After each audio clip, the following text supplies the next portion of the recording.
ñoo ngi leen di nuyu comme niñ leen daan nuyoo saa su nekk ci li nga xamante ne nii mooy seen waxtaan yi ñu leen di amalal ak reportage yi ñu leen di defal tey nag mu mel ne lu rëy moo ñu yëkkati ñoo ngi fii ci Murcia fan ci Murcia région de Murcia waaye nag ci dëkk bi ñuy wax Las Torres tey nag mu mel ne lu rëy moo fi xew mooy lan bésu Afrique Dia d'Africa tey di nga fi gis képp ku mën di doon moo xam nigérian bi la moo xam malien bi la moo xam sénégalais bi la moo xam lum ku mën di doon tey xeet yu bëri yu Afrique dinañ fi dajee réew yu bëri dinañ fi dajee mu mel ne bés la boo xamante nii ay at a ngi nii ñu di ko feete ci njiitul benn fédération bu nga xamante nii mooy fédération wu africain yi fi nekk léegi nag du ñu def lu dul egg ci biir rek daal leen di wan li nga xamante ni moo fi tukkee mu mel ne sëñ Rahmane ci suba ba léegi mi ngi fii di leen jëlal waxtaan yi fiy xew dina bëri luy xew ci biir nag dañuy daal di bàyyi rek ñu teg wan leen loolu ngeen xoolal ko seen bopp xamal ko seen bopp mu mel ne Afrique ñun ñi ko moom nañ ko gën a fonk ndax ñi nga xamante ni ñooy nit ñi ñu fekk si fii ñoom respecté nañ Afrique ba jël cër jox ko kon ñun nañ respecté suñu bopp xool lan moo xew ci biir la ñuy def wan leen expression yi fi am ak waxtaan yi fi am ak kilifa yi fi nekk bu ko defee ci kanam tuuti ñu jàllaat ci leneen kon bisimilah ci biir ba xam lan moo fi am.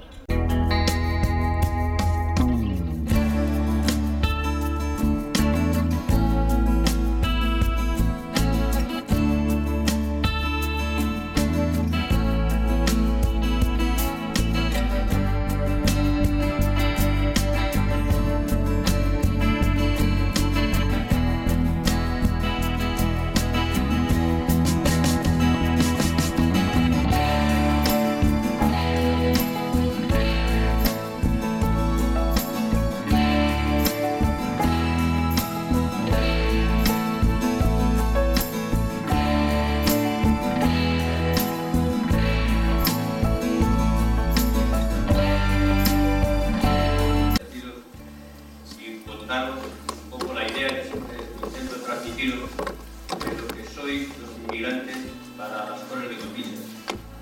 Los inmigrantes para las Torres de Cotillas formáis parte del futuro, no solamente de las Torres de Cotillas, sino de la región de Murcia y de España. España es un país que antes o después tendrá que ser capaz de asumir el fenómeno de la inmigración de una manera normalizada, de manera que consigamos que todos los que estáis aquí seáis unos españoles y unas españolas más, con los mismos derechos y con los mismos deberes, que tengáis la misma sanidad que nosotros, la misma educación que nosotros, los mismos servicios sociales que nosotros. Eso es lo que esperamos desde las Torres de Cotillas y lo que transmitimos allá donde vamos. Pero no solamente porque consideremos que es justo de una manera teórica, consideramos que es justo de una manera real, porque convivimos con vosotros y con vosotras y sabemos que sois exactamente igual que nosotros. Buenos días. Yo creo que no tengo más palabras tan bonitas como el señor alcalde, que es un corporator, que no solamente es una ponencia de sentido que viene del corazón, no es... También muchísimas gracias a la comunidad africana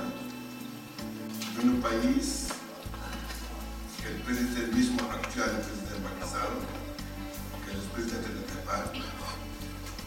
es una gran satisfacción hoy en día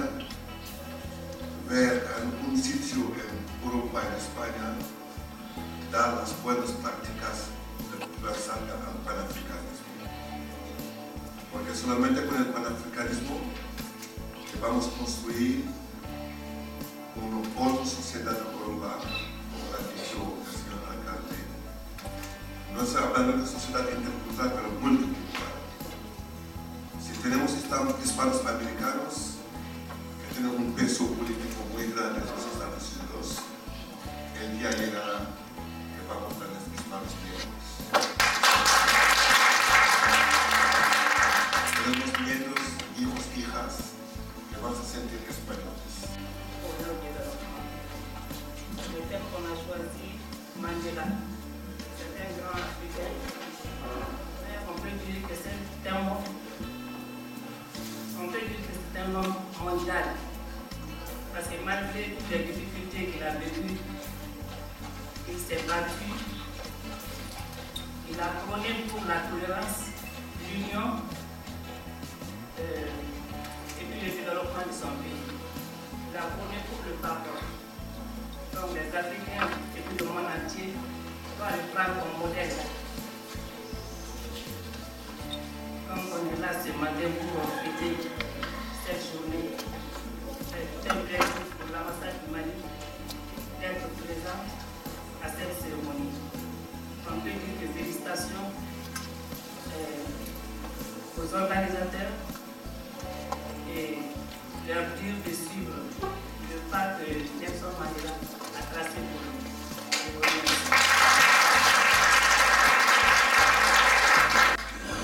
Buenos días. Quiero sumarme a la cordial bienvenida de Isabel Franco para todos nosotros. Empezar por saludar a algunas personas sin las cuales nuestro día político es difícil. Primero, estas personas está el alcalde Don Pedro Corral. Un alcalde especial que siempre nos enseña a comprometernos más, nos enseña a perfeccionar nuestros sentimientos. Es un alcalde modelo de todos los africanos y hemos bautizado el alcalde más africano de toda España. Y muchos de nuestros compatriotas que viven en otras ciudades, no quiero citar, Vic o Cetazo, nos envidian, porque ahí le llaman la verdad, ahí le llaman que no le van a abandonar, aquí nos dicen ven y quédate. Alcalde, muchísimas gracias por vuestro compromiso y hoy creo que todo el mundo otra vez se ha comprometido que nos va a ayudar a tener la casa de Nelson Mandela que hemos solicitado. Muchísimas gracias. En los agradecimientos, añadir la consejera Isabel Franco, que no para de ayudarnos día y mañana, que está siempre al lado de nosotros para que salgan nuestros proyectos para apoyarnos. Saludar también a la consejera Fila Vera, que también lleva los asuntos sociales y migración, que siempre está detrás de nosotros para apoyar. En los agradecimientos también. También es consultora y investigadora de CEUNA, que es el Centro de Estudio de la Unión Africana. Es vicesecretaria de Verificación y Mediación del Colegio de Ciencia Política y Sociología de la región de Murcia. Como socióloga se ha dedicado fundamentalmente a trabajar para las personas mayores dependientes como directora de centro. También ha trabajado con inmigrantes a la investigación y realización de proyectos. Como colaboradora de CUSBO, homenaje a los luchadores contra la apartheid. Entonces tenemos la víctima de la apartheid, unos muertos, otros no. Tenemos a Steve Biko, asesinado el 11 de septiembre del 77, después de unas palitas tremendas que le dieron a una comisaría y trasladado a un hospital en vez de a la ciudad donde estaba a más de 1000 kilómetros. Robert Sobukwe, Breite Bersenbach, Griffith Victoria Enge, que ella es nombrada en una canción que también iba a volver que no se oído el sonido, junto con Biko y Mandela.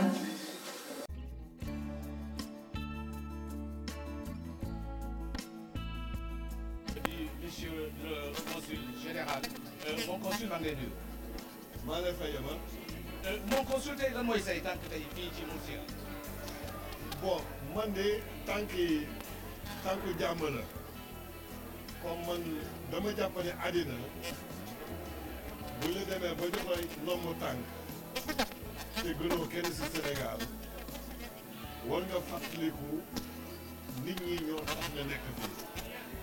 kon nag lu mënta xew muy naqare muy neex dafa laaj bu fi jot bi mayee kat yomb ñu xat-xatal ko ndax ci dolli sunu naataangoo Madi Cissé Ba doon président fédération bu mag fédération des Africains ñu koy rafetlu te ñu xam ni njiitu Sénégal yi son excellence ba président Macky Sall ku rafetlu Union africaine la ñu bokk ko xalaat ñu war cee jàpp. loolu nag dinañuy jaral siggil suñu réew siggil suñu naataangoo bi ñu ñëw ak délégation bu ma àndal maa ngi ànd ak soxna si madame Ba ànd ak sama benn agent bi nga xam ni xam-xam dafa màcc ci relation internationale muy Adja Fatou Cité di deuxième secrétaire pour wane ni rek li ma waxoon njëlbeen ñun ci équipe la ñuy liggéeyee kon nag rafet na ma ñëw ñun ñëpp bu ñu mënoon ñëw déplacé wu représenté Sénégal ñu def ko mais nag ama modeste personne ma ñëw fekke ko saafante ak africain yi saafante ak sénégalais yi tey ci ngoon waxtaan ak ñoom leeralal leen ay yeneen mbir tamit loolu dafay nekk loo xam ne xam suma diggante te ñun jàmm la ñu woote bëgg ñuy waxtaan di am na noo di trouver ay solution te bu ñu jegewul nit ñi wala ñu aju loolu borom réew mi président Macky Sall rafetlu ko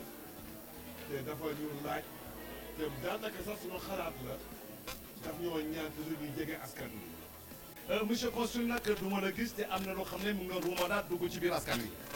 lu xam ne nag damay profité ci occasion bi ba ndax ba léegi kenn déggu la ci xëy na wax nga xëy na def nga ay communiqué aussi wax nga lu am solo tey nag mu nekk occasion yu mel ni nag soo amee kilifa gu mel ni monsieur le consul nekk sa kilifa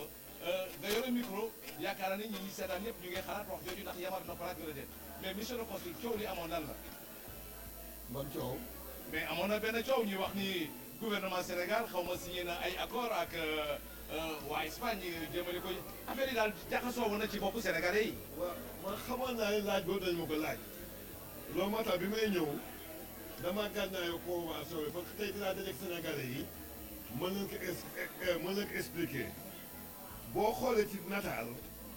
bañ nañ ko ba ni transfèrement des personnes condamnées te ku wax personne condamnée maanaam ku def délit la nekk kaso donc il faut ñu xajale ñàkk kayit faute administrative la kon nag xam nga ñoom tudd na leen faute pénale la ñuy wax pénal nag maanaam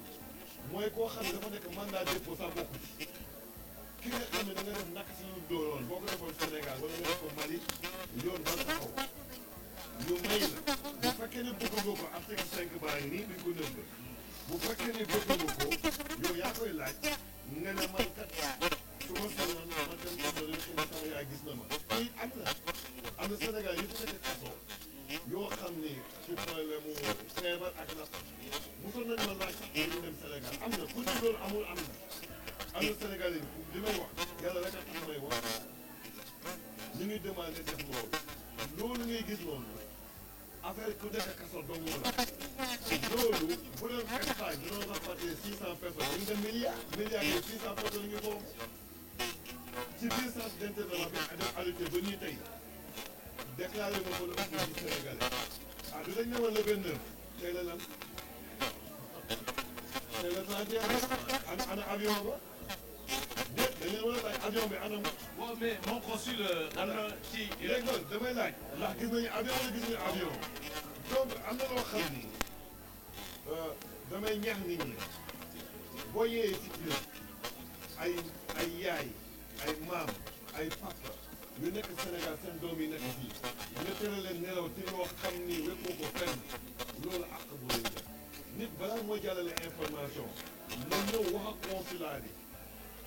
ba consulat bi tontu ko waaye xëy benn suba rek naan Espagne dafay delloo Sénégal yi rapatriement lu tax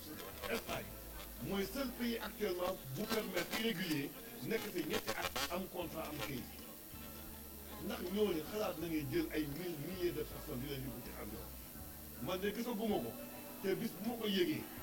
man xam naa li may def diplomatiquement ba yooyu ñu seetaat ko waaye nag li ñuy wax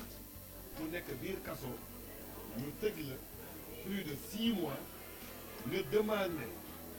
dem wala espagnol bi nekk Sénégal ñu tëj ko mu demandé ñëw Sénégal bu nekk ne loolu bu nekk kaso rek le concerné mais irrégulier nekkul pénal irrégulier faute administrative la une faute administrative c'est pas une faute pénale te centre d'internement des étrangers c'est pas une prison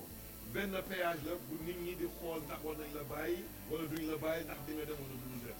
ñaata nit bi ma ñëwee ba léegi wax naa Diaspora 24 plus de 500 Sénégalais seen dossier ñëw na ci ñëw te ñu ngi ci tali bi te kenn waxul.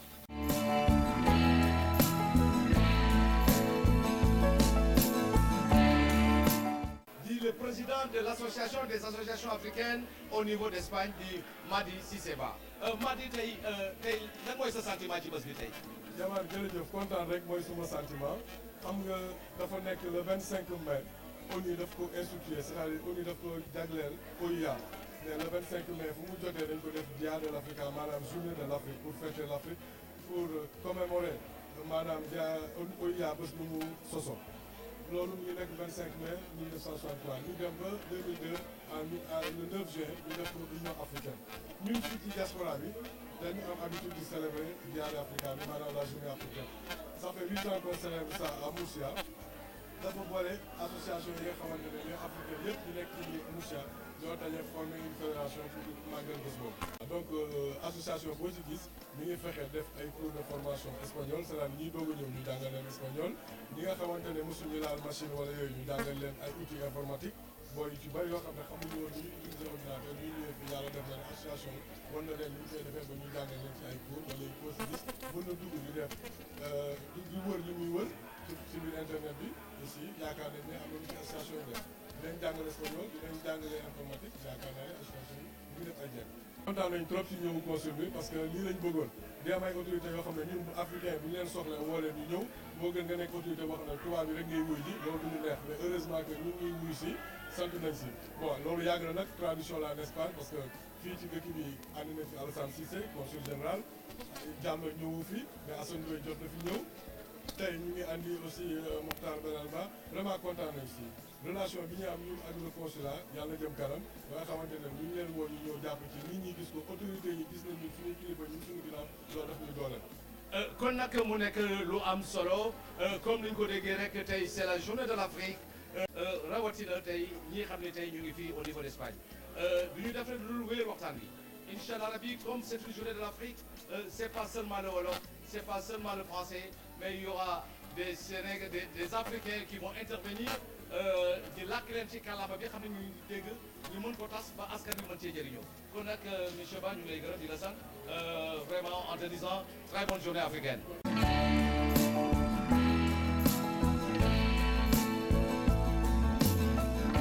jërë ngeen jëf mbokk yi mu mel ne gisal ngeen ko seen bopp tey du lu ndaw lu am solo la loo xamante ne nii képp koo xamante ne nii africain nga rek sa xol tooy na sa xol sedd na ndaxte tey gis ngeen fi lu nekk gis ngeen fi ñi nga xam gis ngeen ko noonu ngeen ko gisee rek muy kan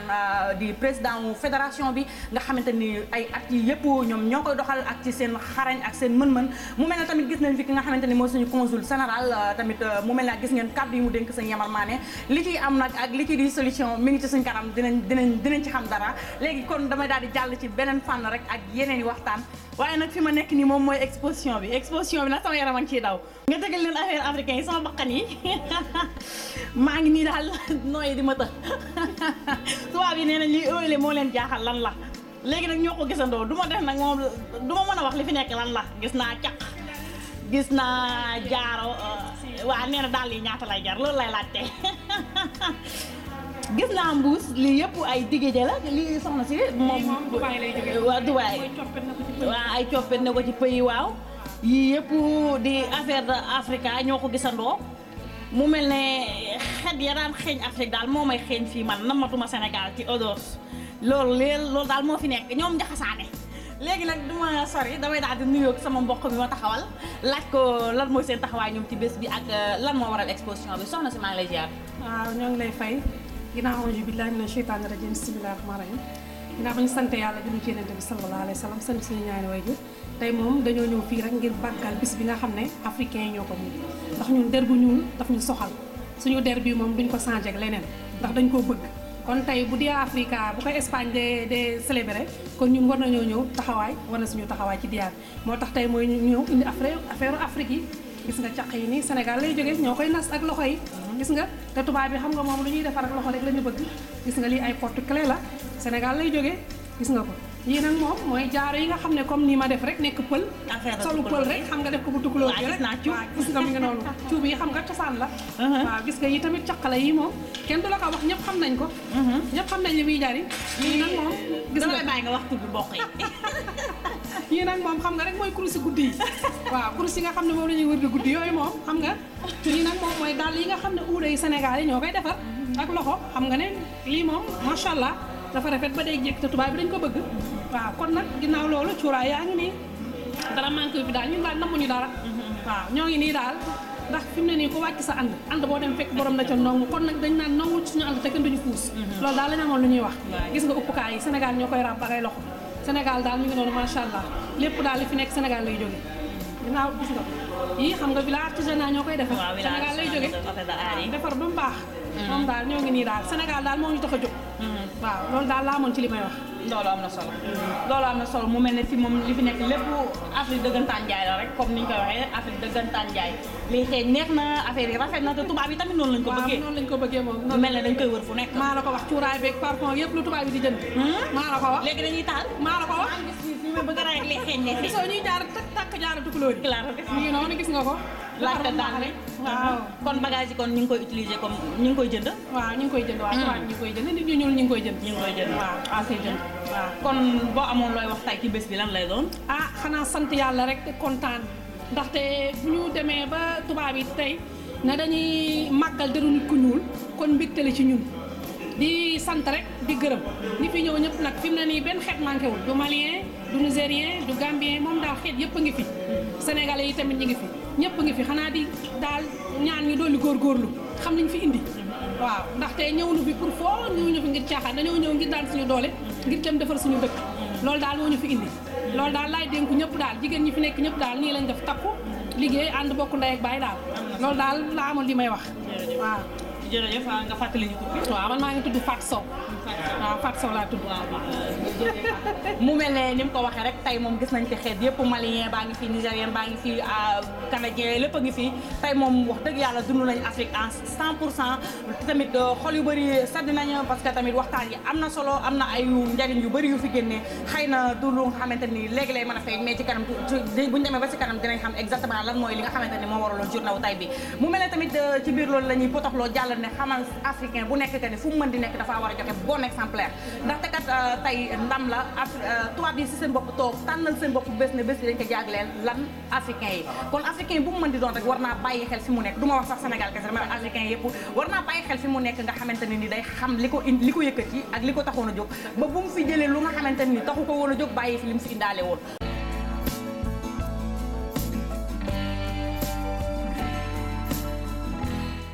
Bien voilà, nous sommes toujours sur cette journée africaine. Nous sommes avec mademoiselle, comment vous appelez? Kakou Gikayo Laetitia. Kakou Gikayo Laetitia. Laetitia, vous êtes de quelle nationalité? Côte d'Ivoire. Elle est de la Côte d'Ivoire. Seulement, nous allons vous demander aujourd'hui de nous parler un peu de cette journée africaine. En tant qu'Africaine.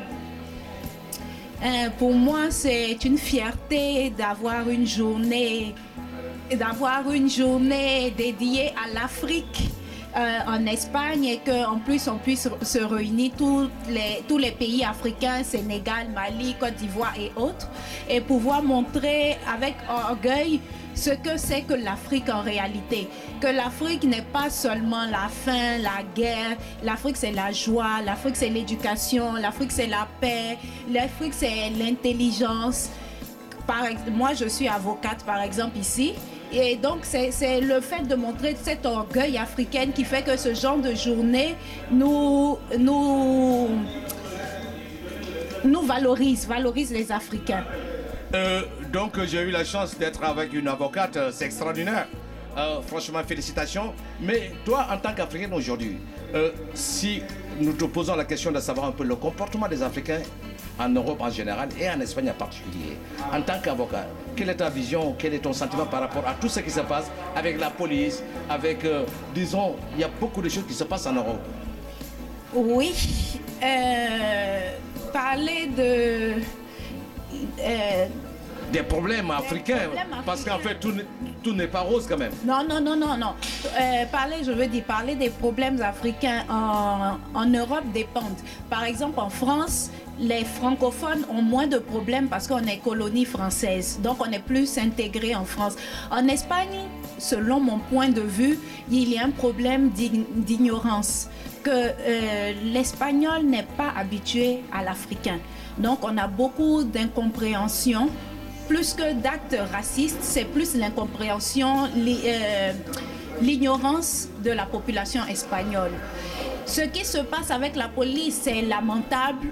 Ce sont des thèmes comme avocate en plus. Il faut toujours mettre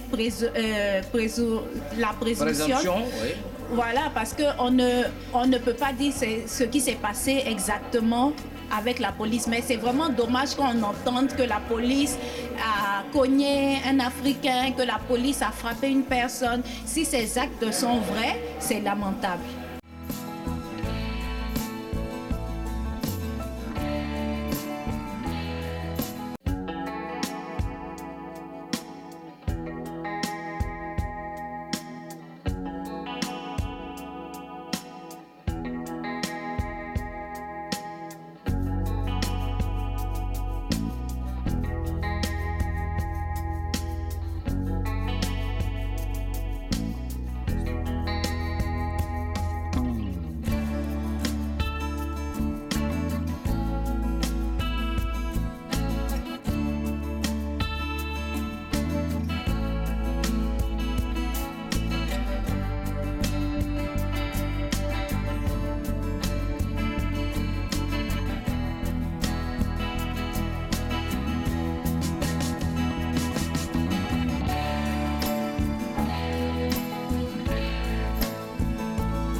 And I hope you understand. I will give you no regrets, and I swear, if you are my girl, I'll take you on the road. I'll take you places where you've never ever been before. So give me your hand, I'm giving you my word. I promise I'll be loving you forever and ever. I love you forever, I'm giving you my word.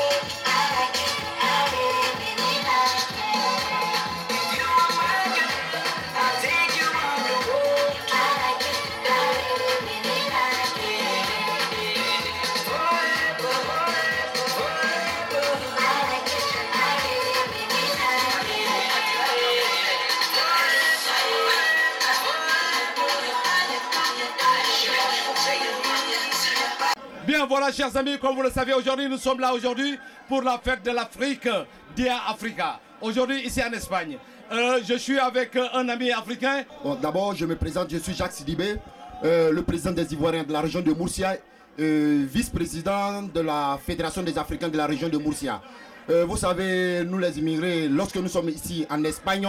à des milliers de kilomètres de notre pays, il faut quelquefois disons dans le jargon s'enjailler, il faut s'amuser. Donc l'association, la Fédération des Africains, nous avons décidé comme coutume d'aujourd'hui célébrer El Dia des Africains. Actuellement, nous sommes en train de faire une ambiance à l'ivoirienne, après avoir dégusté la tchéké qui est propre à l'ivoirienne. Si on voit tous ces Africains ensemble, les Maliens, les Sénégalais, les Nigériens, tout le monde ensemble, qu'est-ce que ça vous fait, vous, en tant qu'Africains? Non, en tout cas, ça fait de sorte que nous nous retrouvons chez nous. Parce que, vous savez, quitter son pays pour venir chercher la vie en Espagne, c'est pas facile. Quelquefois, avec toutes ces réalités en Europe, c'est pas facile. Donc, cette fête africaine, ça nous permet de se retrouver, que ce soit sénégalais, burkinabé, nigérien, ivoirien, nous nous retrouvons pour pouvoir fêter l'Afrique en général.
merci waaw donc Yamar jërëjëf kontaan nañu trop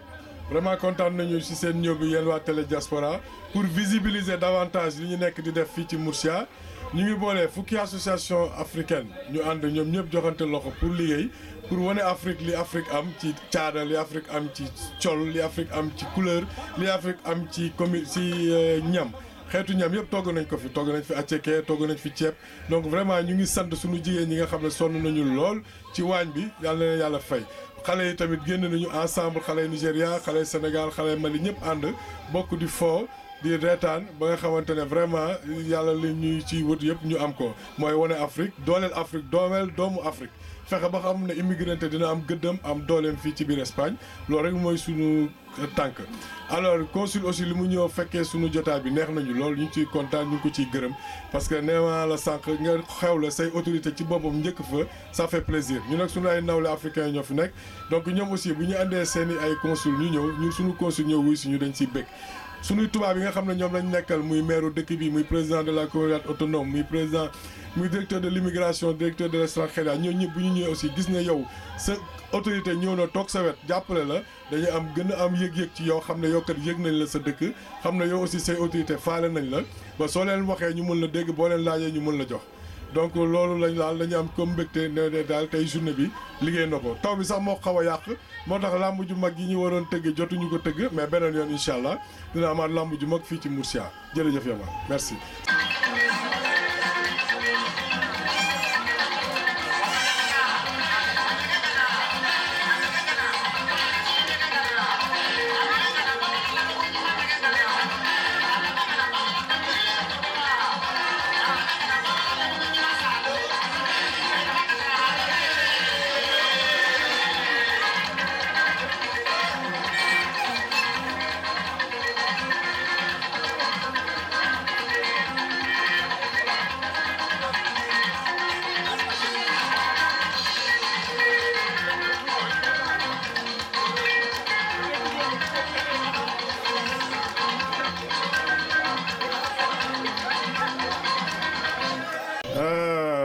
We thank God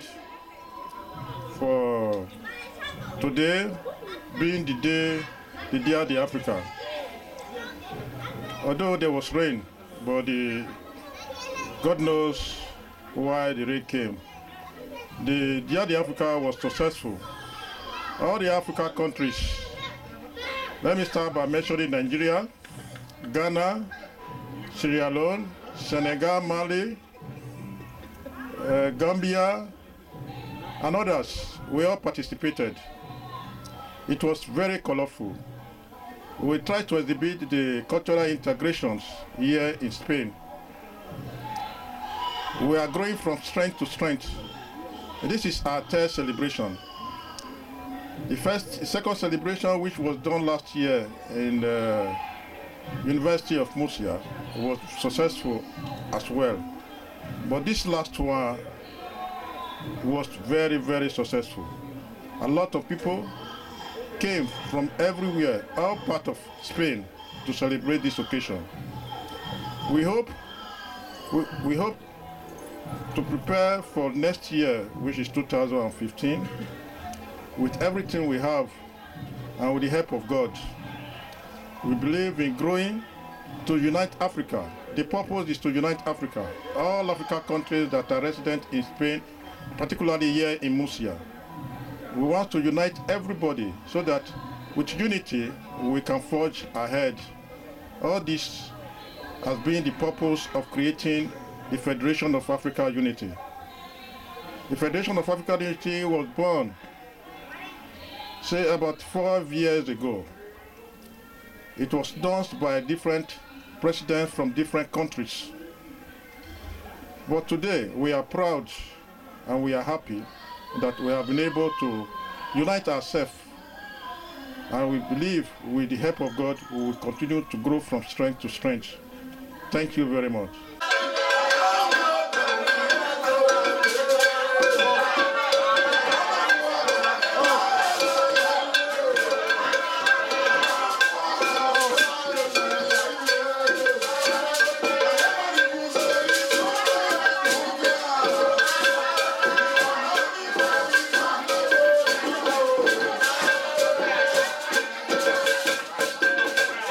Oh,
Well, ladies and gentlemen,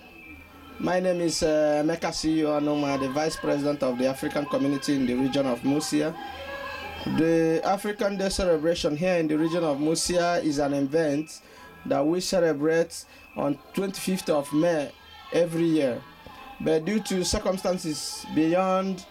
this year's occasion, we are celebrating it today, 31st of May 2014. It is a pleasure to be on this occasion. It is a very great honor, a very great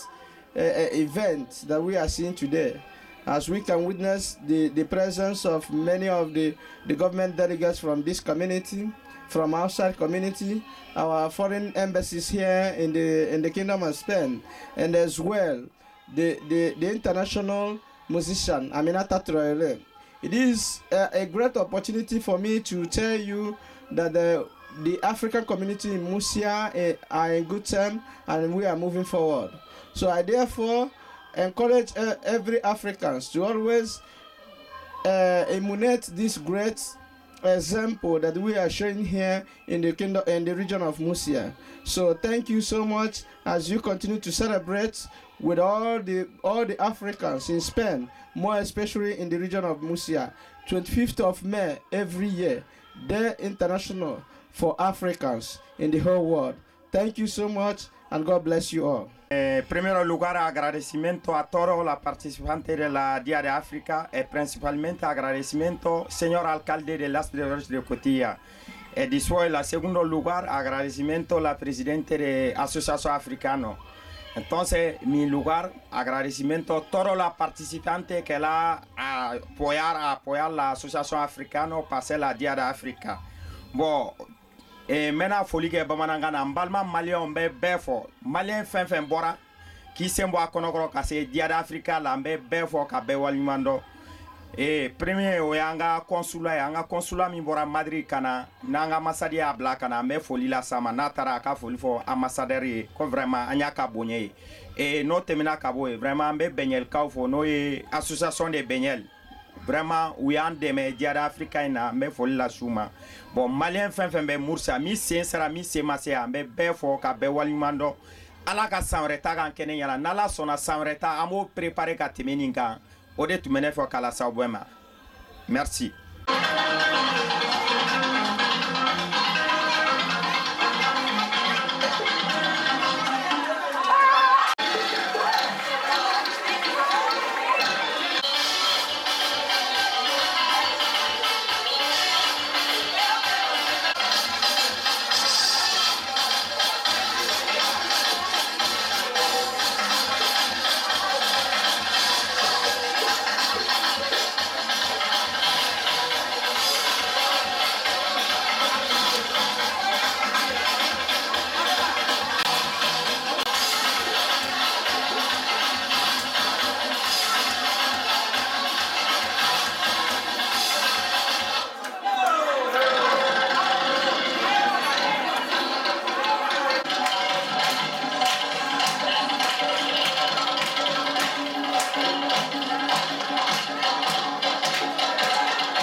Jama Sulame bela jeleni wula ni aye ni kene kan bi amalia munu sigilen be Espagne ya nombo anana kofe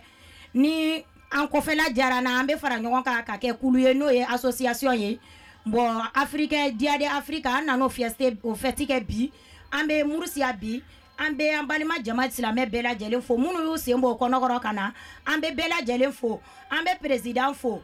an bɛ union européenne mɔgɔ bɛɛ lajɛlen fo an b'an balima silamɛ bɛɛ lajɛlen fo an b'an balima silamɛ jama bɛɛ lajɛlen fo n bɛ n kɔrɔkɛ fo n'o ye madu ye n b'an ka président fo n'o ye bamasa tarawele ye n bɛ vieux tabure fo n bɛ murusiyaka bɛɛ lajɛlen fo ko yala bi ala ka san wɛrɛ yira an kɛnɛ la k'ala ka ni ɲɔgɔnna caman yira an na ka ni jakite de don ka bɔ wasolo ni n cɛ sigilen bɛ kɔ ka espagne yan nɔ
Lansana Diémé maa ngi bokk ci fédération africaine bu nekk fii ci Murcia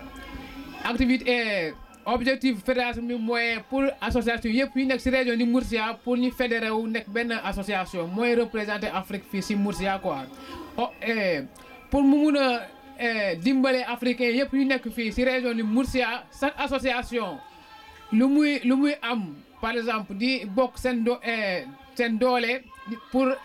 sénégalais yi nekk fi africains yi nekk fii ci région di Murcia mun a déggoo quoi mun a xeex seen problème défendre seen intérêt ak tamit traiter seen problème quoi loolu moo tax tey choisir journée Afrique bi pour képp africain ku nekk fii ci région di Murcia mu ni ko célébrer.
waaw gannaaw ba ñu sant yàlla julli si yonente bi sant suñu ñaari waajur di sant mboolem Sénégalais yi nga xam ni teew nañ fii si Dia Africa bi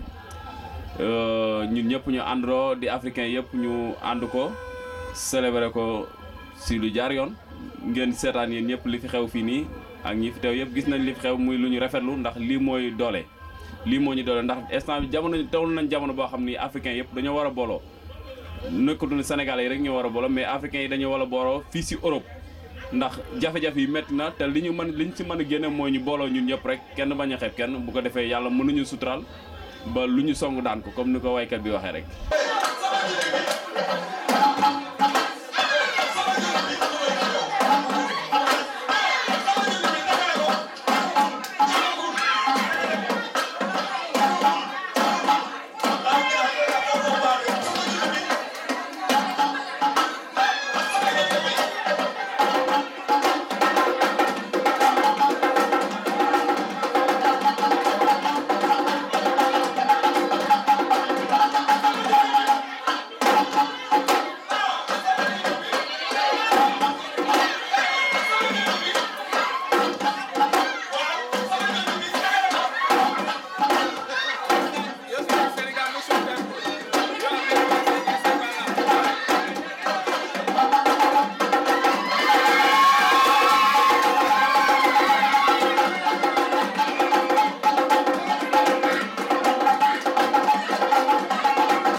vraiment kontaan nañ ci bisu africaine bi nga xamante ni ñoo fi daje muy mboolem pays africain yi fi daje fi mais daal leen daal moom ci xaw a naqari lamb ji nga xamante ni préparé naa ko pendant une semaine ñu ñëw ba tey taw bi xañ ñu ko quoi ñu annulé ko waaye nag yoon jeexul quoi maa ngi ñaanal ñëpp di sant Modou Lo di sant Badiane ñi nga xam ne jàpp nañ ci lamb ji quoi bu yoon jeexul wax si di jeex ndam rek incha allah.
fête bi wax dëgg yàlla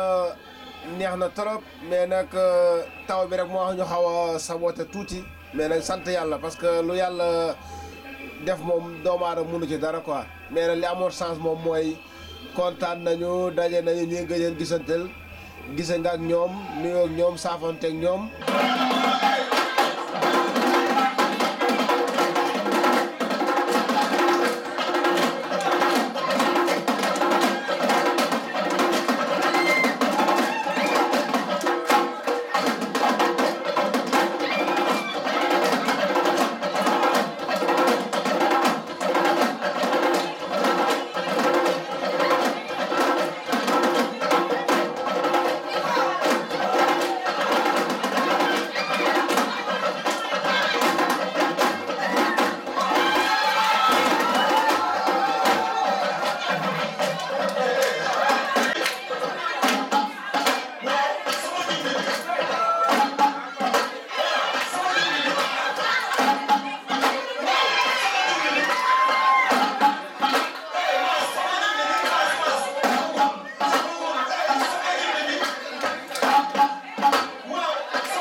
estamos aquí celebrando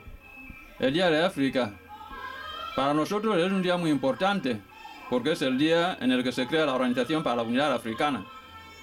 y después que se convierte en la Unión Africana.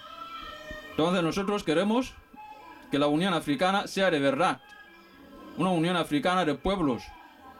que los 54 países y sus gobernantes, para que sepan proteger a todos sus ciudadanos, los que están en sus países y aquellos que están en la diáspora. De tal forma que cuando celebramos el Día de África, se lo recordamos, que aquí estamos, en todas las partes del mundo, en España también, y que desde África sepan de que estamos trabajando aquí para el bien de los africanos también. Así que cumplir con vuestro deber para que un momento África sea desde luego un continente unido para la paz y el bienestar de todos los africanos.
We thank you, Lord, for giving us this day,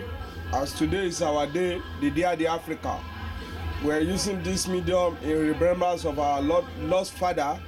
the father of the Africa, Nelson Madiba Mandela, who slept in the memory of the Lord last year.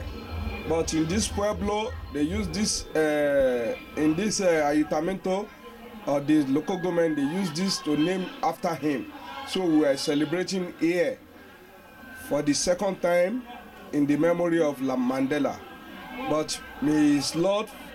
rest in peace. We thank you, Lord, for giving us today. Today is our great day. And we appreciate everything that happened. Whatever that happened is a blessing to the Africans, to the diasporas in Spain. Today is a great day in our life. In next year, we shall improve more. We're using this medium to express our feelings to all other Africans, ambassadors, embassies, to be well represented in our organization. We thank the ambassador and the consular section of the Malians and the Senegalese. They have supported us morally, financially, and we are okay with it. Whatever might be their lapses, we shall correct it in the next coming year. African Day is a day to come by. In the next coming years, we shall celebrate it in 3 days. After that, we shall celebrate it in 5 days and 1 week. So, let Africa be great. Africa will be great, Nigeria will be great, Europe will be great, Spain will be great. Viva Africa, viva España, viva Europa.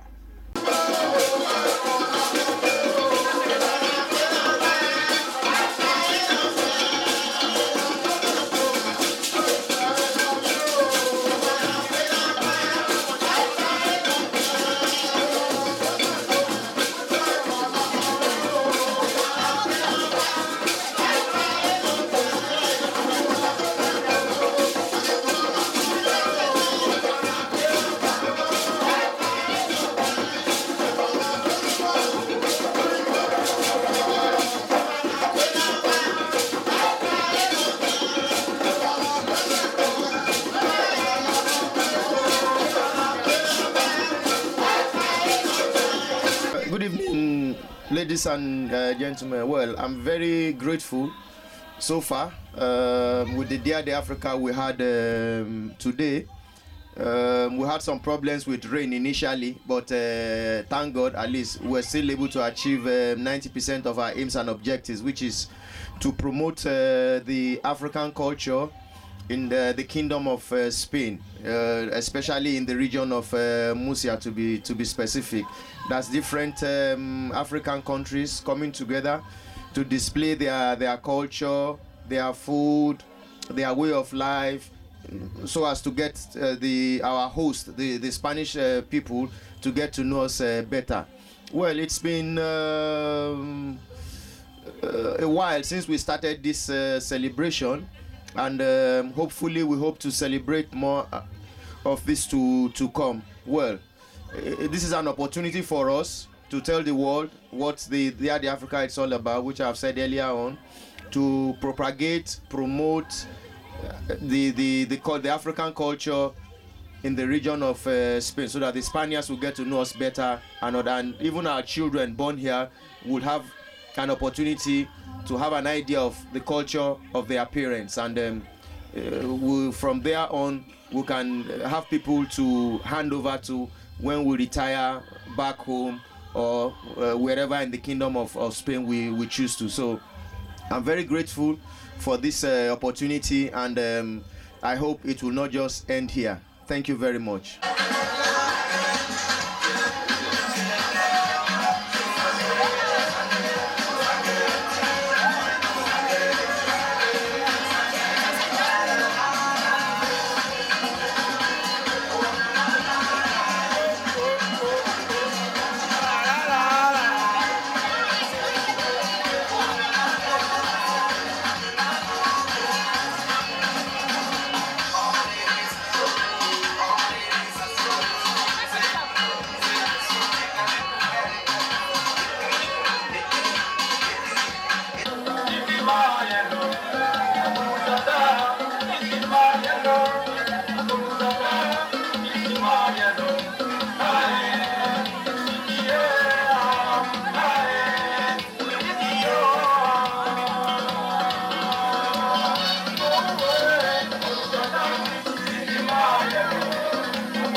kon nag mbokk yi comme ni ngeen ko xamee ba léegi yéen a ngi suivre seen télévision Diaspora 24 mbir mi xumb na lool tey mooy Dia Africa ba léegi suba ba léegi ñu ngi ci man nekk ak nag naanaan nekk doomu naanaan ndax doomu naanaan naanaan la dama lay bàyyi nga présenté wu. waaw jërëjëf Sénégal diaspora bi ñu ngi leen di nuyu yéen ñëpp man la Seydina Mboup di doomu Laay Mboup ak Fatala Ndiaye. la jor nga jaal ku li jor doom faal Fatim ngay jaw ma Samba Yaasin gis jàmm. la jor nga jaal ku li jor doom faal Fatim ngay jaw ma Samba Yaasin gis jàmm. kodu sama ndey mar jeeg ak jogoob maay sa xorom ka joro dunu sumbi sumbi lago wuy jaalo jaalo joob lu ay sa gannaaw la la joor ñun dañuy soog a jooy la joor wuy buur ba nelaw na xalam demoon na bay neex wooy weet diaspora bi laay wayal e waay way naa la yamal bakk naa la yow demoon ñaaw Sénégal xalam demoon na bay neex mad la mi nelaw naa ñun dañuy soog a jooy la joor wuy buur ba nelaw na Diaspora 24 télé bi xew ci jamono gaay seetaan leen ko diaspora bi lay way Diaspora 24 télé bi xew ci jamono gaay seetaan leen ko ama way amar yow de danga baax télé bi xew ci jamono bi gaay seetaan leen ko Diaspora 24 moo ñu dimbali Diaspora 24 bi moo ñu jàppale ñuy xool li xew bitim réew gaa ñi seetaan leen ko Seydina Mboup moo leen di wayal doomu Fatou Talla Ndiaye moo leen di jiin doomu Abdoulaye Mboup moo leen di digal ngeen seetaan Diaspora 24 Diaspora 24 ñaar fukk ak ñeenti xew ci jamono Diaspora 24 gaa yi na ngeen ko seetaan moom de boo ko seetaane fàtte nga say coono moom de boo ko seetaane doo am lu la naqari Diaspora 24 gaa yi seetaan leen ko. jërë ngeen jëf mbokk yi kon nag yéen a ko gisandoo ni ngeen ñu toppee ci suba ba léegi muy lépp li nga xamante ne nii jaar na fi ci bés bi ñu leen ko doon dégtal tey nag ñu leen di fàttali ne moo doonoon Dia Africa di bés bi ñuy jagleel Afrique fii ci Espagne ak li ko wër lépp di kontaan bu baax ci ànd gi ñu àndoon ak yéen tey nag lu ne feeñ na fi ànd nañ si lu nekk gis ngeen kilifa yi fi teew conférence yi ñu fi def waxtaan yi ñu fi def weccoo ay xalaat mu mel ne tamit ay kilifa yu bëri teew nañ fi doyul tamit añandoo gi ku nekk indi la mu baaxle ñi indi ceebu jën acake yi tey moom ci acake ji daa dóor ba sonn bi ñu ci noppee tamit ak soirée bi yéen a ko gisal seen bopp Yamara ngi fa woon di leen ko dégtal mu mel ne sama patron sax tey fecc na ba ñaq dama ko doon téye waaye nag mu mel ne am na leen rek lu ci waroon a bokk loo xamante ni tey taw bi ak programme nit mooy programme mais yàlla moo xam lan mooy sotti lamb ji fa waroon a am mais taw bi xaw ko saboté moo tax amul mais dañ leen ciy jox rendez-vous rek balaa yàgg incha allah ci beneen bés lay doon kon sant nañ leen gërëm leen di leen jox rendez-vous balaa yàggaat si yeneen i programme tey bésu Afrique la woon ñu ko doon fêté ak africains yi fi nekk yëpp amoon mbégte amoon kontaante tey ku nekk sentir na boppam muy nigérien bi muy malien bi muy gambien bi ñëpp a si am tey daal tey Afrique la woon benn nationalité amu fi woon nationalité africaine moo fi amoon ñu ànd béggee rek ba ma Afrique mu jëm sa kanam kon sant ak ngërëm ñenn leen yéen ñëpp ñu doon topp di leen gërëm di leen jox rendez-vous balaa yàgg jaa ngeen jëf à votre bye